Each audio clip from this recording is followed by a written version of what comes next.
మత్స్య సంస్కృతంలో చేప, హిందూ మతంలో విష్ణువు యొక్క మొదటి అవతారం. శతపథ బ్రాహ్మణం వంటి హిందూ పురాణ గ్రంథాలలో గొప్ప వరద ప్రస్తావన ఉంది. ఇక్కడ మత్స్యావతారంలో పవిత్రమైన మరియు మొదటి వ్యక్తి అయిన మనువును రక్షించడానికి మరియు ఒక పెద్ద పడవను నిర్మించమని సలహా ఇచ్చాడు. మత్స్య భగవానుడు సాధారణంగా 4 చేతులతో మనిషి యొక్క పైభాగం మరియు చేప దిగువ భాగంతో ప్రాతినిధ్యం వహిస్తాడు. సత్యవ్రత, పూర్వపు ద్రవిడ రాజు మరియు విష్ణు భక్తుడు, తరువాత మను అని పిలువబడే విష్ణువు తన చేతులు కడుక్కుంటాడు. ఒక నదిలో ఒక చిన్న చేప అతని చేతుల్లోకి ఈదుకుంటూ తన ప్రాణాలను కాపాడమని వేడుకుంది. అతను దానిని ఒక కూజాలో ఉంచాడు. అది త్వరలోనే పెరిగింది. అతను దానిని ట్యాంక్, నది మరియు చివరకు మహాసముద్రంలోకి తరలించాడు, కాని ప్రయోజనం లేకపోయింది. ఆ చేప తనను తాను విష్ణువుగా వెల్లడించి 7 రోజుల్లో జలప్రళయం సంభవిస్తుందని, అది సమస్త ప్రాణులను నాశనం చేస్తుందని చెప్పింది. కలియుగం ముగిశాక సముద్రపు అడుగుభాగంలో నివసించే మేరే విషపూరితమైన అగ్నిని విడుదల చేయడానికి నోరు తెరుస్తుందని ఆ చేప మనువుతో చెప్పింది. ఈ అగ్ని మొత్తం విశ్వాన్ని, దేవతలను, నక్షత్రరాశులను మరియు సమస్తాన్ని కాల్చివేస్తుంది. ప్రళయకాలపు 7 మేఘాలు భూమిని ముంచెత్తుతాయి. ప్రతిదీ ఒకే సముద్రం వరకు ఉంటుంది. అందువల్ల అన్ని ఔషధ మూలికలు, అన్ని రకాల విత్తనాలు మరియు 7 సాధువులతో కలిసి పాము వాసుకి మరియు ఇతర జంతువులను తీసుకెళ్లడానికి ఒక ఓడను నిర్మించమని చేప సత్యవ్రతను ఆదేశించింది. జలప్రళయం సమీపించే కొద్దీ మనువు ఓడ పూర్తి అయింది. భూమిని వరదలు ముంచెత్తుతుండగా మానవజాతి ఇంత ఘోరమైన విధిని ఎందుకు ఎదుర్కోవాల్సి వచ్చిందని మనువు విష్ణువును అడిగాడు. మత్స్య విష్ణువు మనువుతో జీవించి ఉన్న ఏకైక నైతిక వ్యక్తి అని మరియు అతను భవిష్యత్ తరాల పురుషులకు తండ్రి అవుతాడని చెప్పాడు. మత్స్యుడు హయగ్రీవుని చంపి వేదాలను బ్రహ్మకు తిరిగి ఇచ్చాడు. అప్పుడు అతను వాసుకిని తాడుగా ఉపయోగించి మనువు యొక్క ఓడకు కట్టి తుఫాను మరియు వరదల నుండి వారిని రక్షించాడు.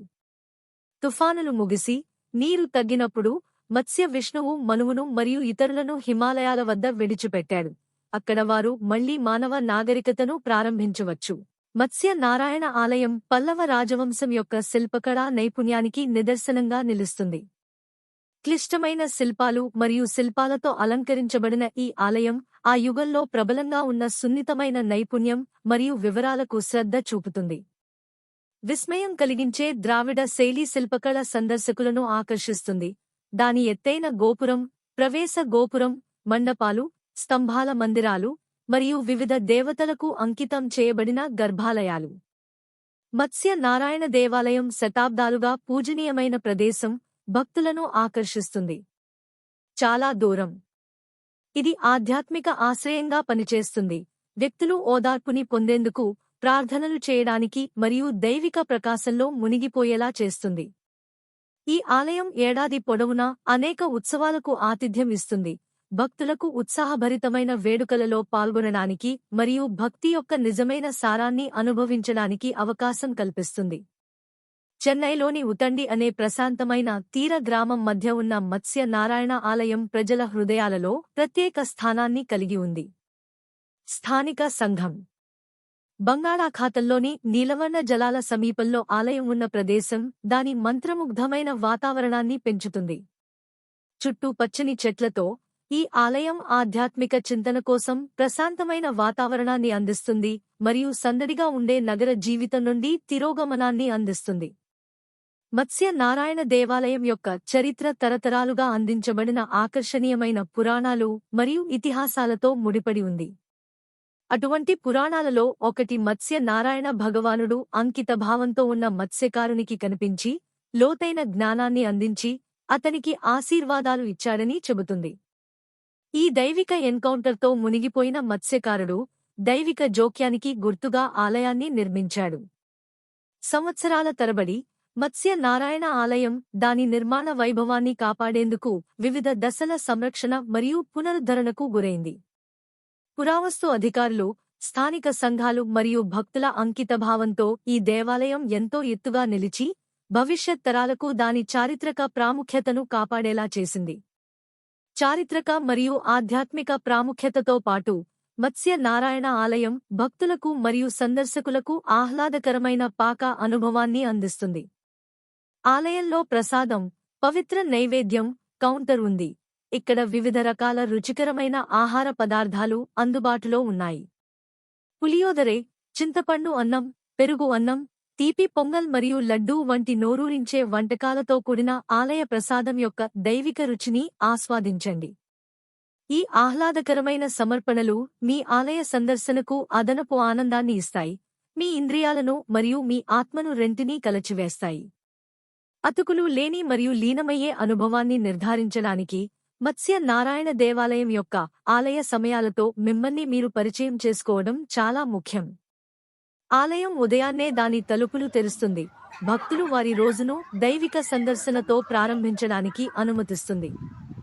సమయాలు సాధారణంగా 6:00 am నుండి 12:00 pm వరకు మరియు తరువాత 4:00 pm నుండి 8:00 pm వరకు ఉంటాయి. పండుగలు మరియు ప్రత్యేక సందర్భాలకు సంబంధించిన ఏవైనా నవీకరణలు లేదా నిర్దిష్ట సమయాల కోసం ఆలయ అధికారిక వెబ్సైట్ను తనిఖీ చేయడం లేదా ఆలయ అధికారులను సంప్రదించడం మంచిది. మత్స్య నారాయణ ఆలయం అన్ని వర్గాల భక్తులను ఒకచోట చేర్చే ఉత్సాహభరితమైన మరియు సంతోషకరమైన ఉత్సవాలకు ప్రసిద్ధి చెందింది. సంవత్సరం పొడవునా ఆలయం వివిధ పండుగలు మరియు వేడుకలను నిర్వహిస్తుంది, ఆధ్యాత్మిక వాతావరణానికి ప్రత్యేకమైన శోభను జోడిస్తుంది. ఇక్కడ జరుపుకునే అత్యంత ప్రముఖమైన పండుగలలో ఒకటి వార్షిక బ్రహ్మోత్సవం. ఇది చాలా రోజుల పాటు జరిగే గొప్ప వేడుక, రంగురంగుల ఊరేగింపులు, సంగీతం, నృత్యం మరియు ఆధ్యాత్మిక ప్రసంగాలతో నిండి ఉంటుంది. ఈ ఆలయం వైకుంఠ ఏకాదశి, నవరాత్రి మరియు మహాశివరాత్రి వంటి పవిత్రమైన సందర్భాలను గొప్ప ఉత్సాహంతో మరియు భక్తితో జ్ఞాపకం చేసుకుంటుంది. మత్స్య నారాయణ ఆలయాన్ని సందర్శించేటప్పుడు సుందరమైన ఉత్తండి గ్రామాన్ని మరియు దాని చుట్టుపక్కల ప్రాంతాలను అన్వేషించే అవకాశాన్ని పొందండి. బెంగాల్ తీరం వెంబడి ఎక్కువసేపు నడవండి లేదా ప్రశాంతమైన పరిసరాల మధ్య విశ్రాంతి తీసుకోండి. అదనంగా ఉతండి చెన్నైలోని ప్రసిద్ధ మెరీనా బీచ్, దక్షిణ చిత్ర మరియు చారిత్రాత్మక మహాబలిపురం వంటి ఇతర ప్రసిద్ధ పర్యాటక ప్రదేశాలకు సౌకర్యవంతమైన యాక్సెస్ను అందిస్తుంది. ఇది ఐకానిక్ షో టెంపుల్ను కలిగి ఉంది.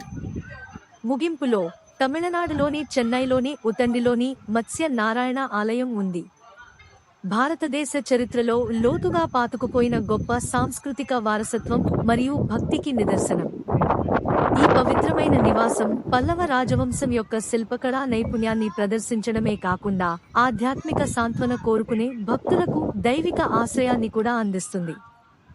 దాని ఆకర్షణీయమైన ఇతిహాసాలు, ఆహ్లాదకరమైన ప్రసాదం మరియు ఉత్సాహభరితమైన పండుగలతో ఆలయం సంప్రదాయం, భక్తి మరియు ప్రశాంతత యొక్క వస్త్రాన్ని నేస్తుంది. మత్స్య నారాయణ ఆలయానికి ప్రయాణాన్ని ప్రారంభించండి, దాని ఆధ్యాత్మిక ప్రకాశంలో మునిగిపోండి మరియు శతాబ్దాలుగా లెక్కలేనన్ని ఆత్మలను మంత్రముగ్ధులను చేసిన దైవిక ఉనికిని అనుభవించండి.